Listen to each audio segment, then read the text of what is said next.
Hi అండి, welcome back to my channel. ఈ వీడియోలో ఫ్యాన్ కిందైనా సరే ఇంట్లోనే ఈజీగా ఆరిపోయే విధంగా సగ్గుబియ్యం వడియాల్ని ఎలా ప్రిపేర్ చేసుకోవాలో చూసేద్దాము. దీనికోసం లావుగా ఉండే సగ్గుబియ్యం తీసుకొని మిక్సీ జార్లో వేసుకొని కోర్స్గా బ్లెండ్ చేసుకోవాలి. నేనైతే 1.5 గ్లాస్ సగ్గుబియ్యం తీసుకొని బ్లెండ్ చేసుకుంటున్నాను.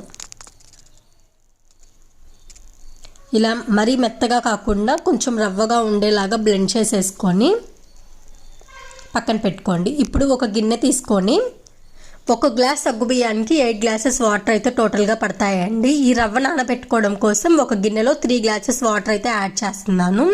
1 గ్లాస్కి టోటల్గా 4.5 గ్లాసెస్ అయితే యాడ్ చేశాను. నేను 1.5 గ్లాస్ సగ్గుబియ్యం తీసుకున్నాను కాబట్టి ఇప్పుడు ఈ వాటర్లో సగ్గుబియ్యం మొత్తం కూడా వేసేసుకొని నానబెట్టుకోవాలి. ఒకసారి బాగా మిక్స్ చేసుకొని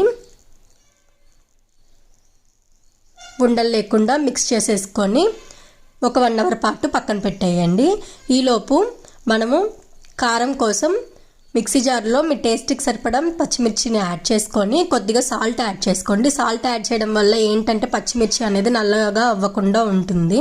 అలాగే కొద్దిగా వాటర్ యాడ్ చేసుకొని మెత్తగా మిక్సీ పట్టేసుకొని పక్కన పెట్టేసుకోండి. ఇప్పుడు స్టవ్ పైన ఒక పెద్దగా ఉండే గిన్నెని తీసుకొని అందులో 5 గ్లాసెస్ వాటర్ యాడ్ చేసుకోవాలి 1 గ్లాస్కి.